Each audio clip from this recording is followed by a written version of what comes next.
এ বলছি কি, ব্যাকগ্রাউন্ডে আমার বাবা কিন্তু নাক ডাকিয়ে ঘুমাচ্ছে, ঠিক আছে? কারোর নাক ডাকার সাউন্ড এলে পরে আমাকে ক্ষমা করে দিও, ঠিক আছে? আমি ভেবেছিলাম যে এই বালের টপিক নিয়ে ভিডিও করবো না, এই বালের কন্ট্রোভার্সি নিয়ে আমার কথা বলতে ইচ্ছা করে না। কোন আর্টিস্ট কে কাকে কি পোক করলে, কে কে কে কাকে কি বললো, আমার কিচ্ছু যায় আসে না। আমার খাদান ভাল লেগেছে, সন্তান দেখে আমি কেঁদে ভাসিয়েছি ভাই, চালচিত্র দেখে আমি উড়ে গেছি ভাই। আমার এসব বালের টপিক নিয়ে কথা বলতে ইচ্ছা করে না, কিন্তু তারপর আমার মনে পড়লো, আরে আমার ইউটিউব চ্যানেল আছে, আমি আজকে হেরেটিক দেখেছি। হেরেটিক নিয়ে যদি ভিডিও যদি করি ভাই, 100টা পর্যন্ত ভিউ কিন্তু পড়বে না। কিন্তু এই কন্ট্রোভার্সি নিয়ে টপিক নিয়ে কথা বললে পরে ভাই, বাঙালির প্রিয় খাদ্য হচ্ছে কি কন্ট্রোভার্সি।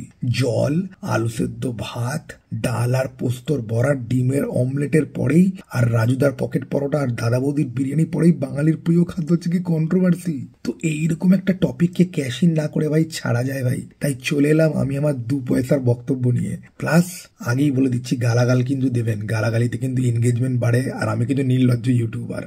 এবারে দেখুন, সন্তান সিনেমাতে 3খানা চক্রবর্তী রয়েছে, রাজ চক্রবর্তী, মিঠুন চক্রবর্তী, ঋত্বিক চক্রবর্তী। 3 জনের 3টে পলিটিক্যাল দল থেকে কিন্তু অ্যাকচুয়ালি আসে। রাজদা হচ্ছে গিয়ে তৃণমূল, বিজেপি হচ্ছে গিয়ে আমাদের কোবরা দা মিঠুন দা, আর লাল হচ্ছে গিয়ে ঋত্বিক চক্রবর্তী।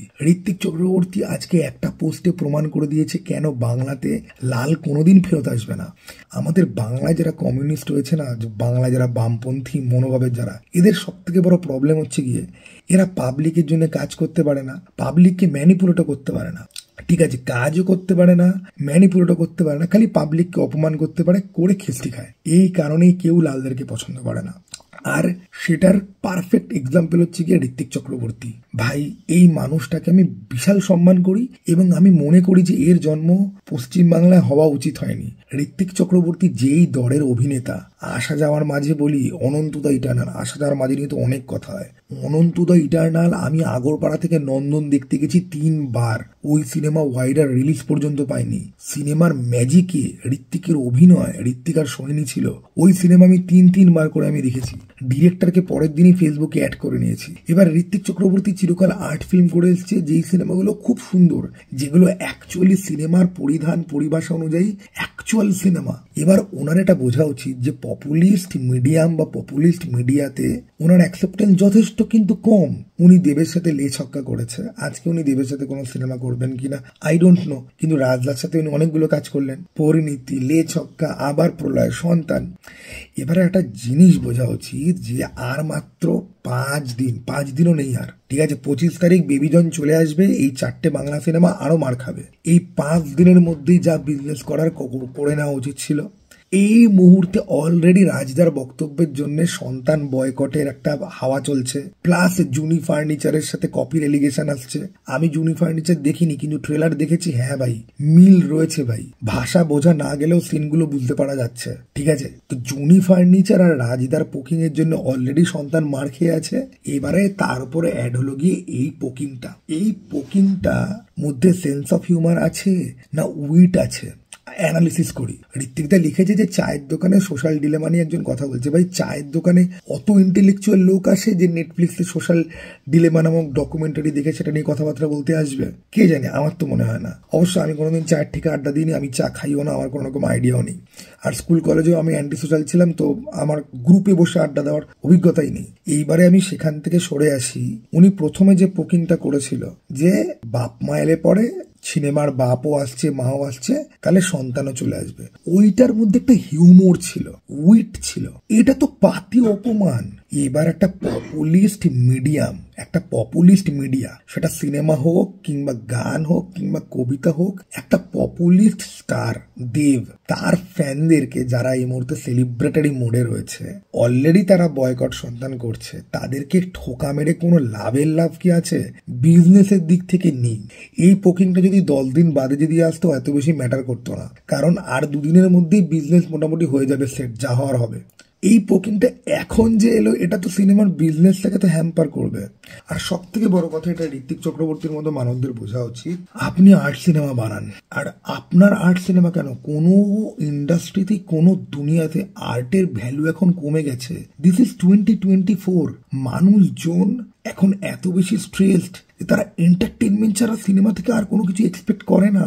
আরে এই জন্যই তো পুষ্পা টুর মতো বালের সিনেমা এত পয়সা কামাতে পারে। এগুলো আমরা কবে বুঝবো?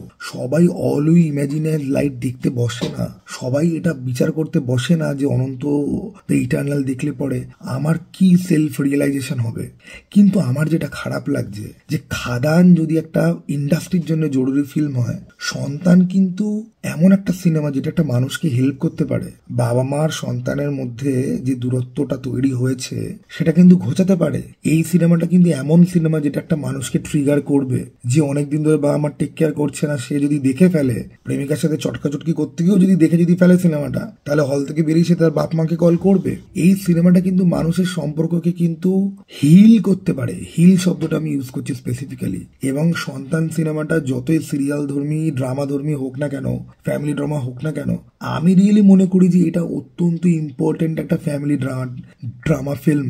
আমি বারবার বলেছি যে সন্তানের যে টপিকটা সেটা একটা রিয়েল লাইফ ইস্যু। এই মুহূর্তে বাবা মারা ছেলে মেয়েদেরকে মারধর করে, খুন করে দেয় প্রপার্টির জন্য, ঠিক আছে, সম্পত্তির ভাগের জন্য। বাবা মাকে নিয়ে গিয়ে রেলওয়ে স্টেশনে ছেড়ে দিয়ে আসছে।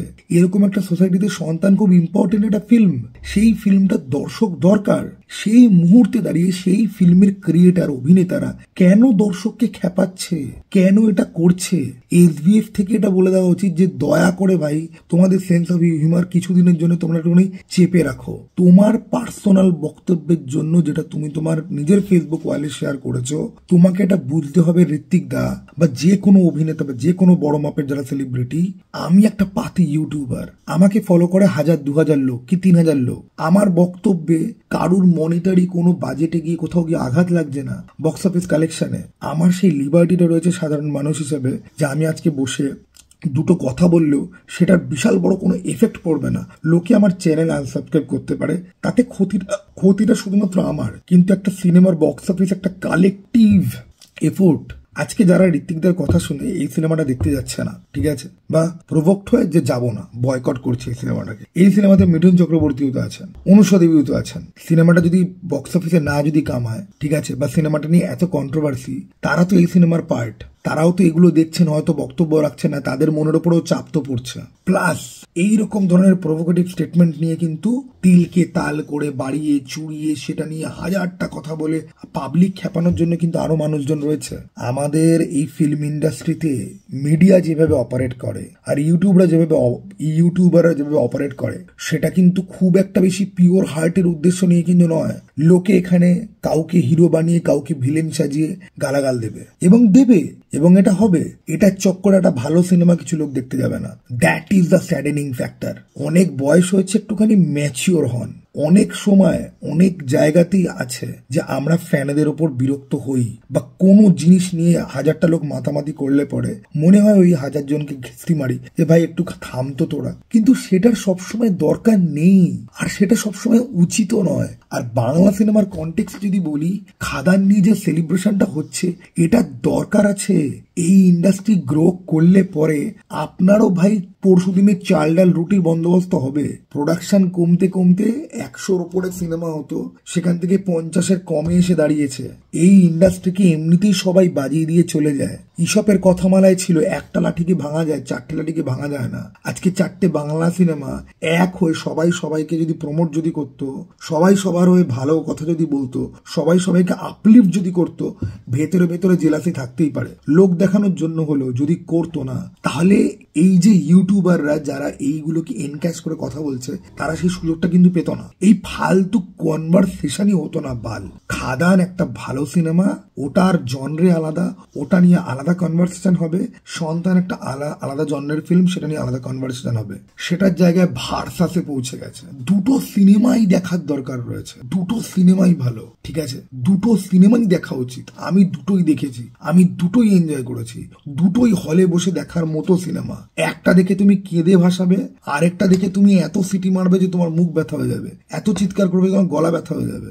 দুটোরই ভিজিবিলিটি দরকার। কি বালের এই চলছে বাড়া, এই পোকিং, সেই পোকিং থেকে রিপ্লাই, সেই নিয়ে কন্ট্রোভার্সি, সেটা নিয়ে কালকে আনন্দবাজার না কোথায় গিয়ে জিজ্ঞাসা করবে আপনি এটা বললেন, সেটা নিয়ে আপনি আবার ফেসবুকে লিখবেন, সেটা দেখে মিস ইন্টারপ্রেট করে কিছু লোক আবার ট্রিগার হবে, আবার কথা হবে। কি বাল, আপনার যদি খাদান নিয়ে সমস্যা যদি থাকে, আপনি খাদান দেখে একটা রিভিউ লিখতে পারতেন যে এই সিনেমার আমার মনে হয় এগুলো ইমপ্রুভ করা দরকার ছিল।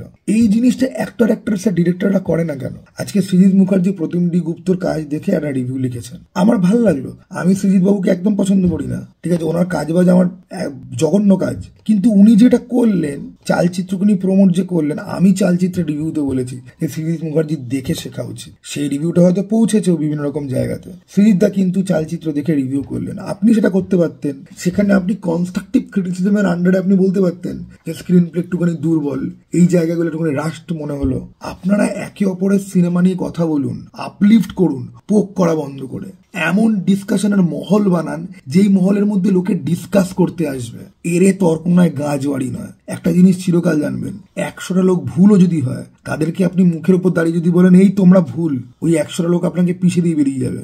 আপনাকে বলতে হবে এমন ভাবে যাতে তারা বুঝতে পারে যে হ্যাঁ, এটা বাদ দিয়েও আরেকটা কিছু হতে পারে। ভিড়ের এগেনস্টে দাঁড়িয়ে মূর্খের মতো পদপিষ্ট হওয়া ছাড়া কিছু করার নেই। আপনি জন স্নো না যে আপনি দাঁড়িয়ে লোককে ব্লক করে লোককে খিস্তিয়ে হয়ে যাবে। আর এক্স্যাক্টলি এই না কিছু মনোভাব, এই না কিছু প্রবৃত্তি বাকিদেরকে তুচ্ছ মনে করার কারণে কিন্তু লালদেরকে কেউ পাত্তা দেয় না। ওই জন্য লালদের হাল কোনোদিন ফিরবে না। তারা পাবলিককে সার্ভ করা তো দূরের কথা, পাবলিককে দুটো খুশি করা মার্কা কথা বলে দাও না, সেটাও তুমি বলতে পারো না। তুমি পাবলিককে ক্রিটিসাইজ করছো, হ্যাঁ ক্রিটিসাইজ করো পাবলিককে যুক্তি ধরে, এরকম না শিরায় শিরায় ভক্ত মাথায় বড় গর্ত। ভাই ভাই ভাই, what the hell is this? মাথায় বড় গর্ত মানে কি? কি কার মাথায় গর্ত? কেন মাথায় গর্ত? হ্যাঁ, লোকের টেস্ট আলাদা, প্রেফারেন্স আলাদা, কিন্তু সবাই কি গাধা? কেউ গাধা নয় ভাই। আমি লোকের ইন্টেলিজেন্স নিয়ে মাঝে মাঝে কোয়েশ্চেন তুলি যখন দেখি যে খুব বালছালামো হচ্ছে। এই যেরকম সালমান খানকে নিয়ে লোকে মাতামাতি করে, ওর ক্রাইম গুলোকে লোকে অ্যাকসেপ্ট করে নিয়ে বসে আছে, খুব বিরক্ত লাগে। কিন্তু আইকিউ নিয়ে কোয়েশ্চেন, ওয়েল আমার মতো সাধারণ মানুষরা তুললেও তুলতে পারে, আপনার মতো সেলিব্রিটিরা তুলতে পারে না ভাই। যদি তোলেন তাহলে এরকম জিনিসপত্র হবে, আর এটাতে ক্ষতিটা আপনারই হবে। আপনি বুঝুন, দিস ইজ পপুলিস্ট মিডিয়া, যেটা এগেন্স্টে বসে আপনি কথা বলছেন, কথাও বলছেন না। কথা বলা is welcome, discussion is welcome. ওই যে হিউমর যে ছিল প্রথম টুইটার মধ্যে না প্রথম পোস্টে, that is welcome, that is more than welcome. But এই যে মাথায় বড় গর্ত আপনার সিনেমার বক্স অফিসে হবে, দেন গর্ত আপনার পকেটে হবে, আপনার ইগোতেও কোথাও না কোথাও গিয়ে গর্ত তো হবে। এত বড় মাপের একজন অভিনেতা, তাকে নিয়ে ডিসকাশনের টপিক এটা হতে পারে? হতে পারে না। বাট আপনি প্রভোগ করেছেন, আপনি নিয়ে গেছেন এটাকে এই জায়গাতে, আপনি খাল কেটে কুমির এনেছেন। আপনার ওই প্রবাদটা মনে করা উচিত ছিল যে ইগনোরেন্স ইজ ব্লিস। যখনই থাকে অনেক চিৎকার হয়, আমি কানে হেডফোন দিইনি, আমার সবাইকে চিল্লিয়ে বলার দরকার নেই, এই সবাই শাট আপ। কেউ কেন আমার কথা শুনবে? কি যায় আসে কারোর? কেউ শুনবে না। আর এটা এন্টারটেনমেন্ট দুনিয়া, আর বাংলা ইন্ডাস্ট্রি ঘুরে দাঁড়াচ্ছে কোথাও না কোথাও গিয়ে। হয়তো খাদানের সাফল্য বাকি সিনেমাগুলো পাবে না, কিন্তু কিছু তো পাবে ভাই। এই যে খাদানের যারা প্রডিউসার রয়েছে, তারা যদি আজকে সফল যদি হয়, এই টাকাটাই তারা কোথাও না কোথাও রোল আউট করে গিয়ে আপনার একটা ছোট আর্ট ফিল্মে হয়তো আসবে। আর সব থেকে বড় কথা কি, সন্তানের বক্স অফিসে যা ভাগ্য আছে ভাগ। আমি এই যে ভাগ্য লক্ষ্যে আপনার যে আপকামিং যে কাজ, আমি টিজারটা দেখলাম, সেপারেট ভিডিও আমার বানানো হয়নি, দুর্দান্ত একটা কাজ হয়েছে, দুর্দান্ত একটা কাজ, অ্যাবসলিউটলি এনগেজিং। আমি তো 10 তারিখ প্রথম আমি ওটা দেখতে যাবো, কিন্তু আমি যখন এটা নিয়ে যখন ভিডিও করবো না, ওটার কমেন্ট বক্সে সবাই লিখবে এই লোকটা ফালতু, ফালতু কথা বলে সিনেমা দেখবো না। আমারই খারাপ লাগবে। আর এগুলোর সুযোগ আপনিই করে দিচ্ছেন। There is no need for that. Be a mature guy, be a wiser guy. আর আমি কি বলছি, আমি কি আপনাকে জ্ঞান দেওয়ার? আপনি যথেষ্ট ওয়াইজ একটা লোক। খালি বুঝুন যে কোনো জায়গায় চুপ থাকাটাই শ্রেয়, কম কথা বললে পরেই ভালো হয়। পোক করে ফেলেছেন, সেটাকে ক্লারিফিকেশন দিয়ে আরো কথা লিখছেন, সেটা নিয়ে আরো ঝামেলা হচ্ছে। থেমে যান, দুদিন করবেন না ফেসবুক, বাদ দিন, ঘুরে আসুন কোথাও গিয়ে। আমি দুটো ভালো বইয়ের নাম বলছি, পড়ুন বসে, ঠিক আছে? যাই হোক, চলো টাটা ভাই, আবার জন্য দেখা পাই। হ্যাঁ।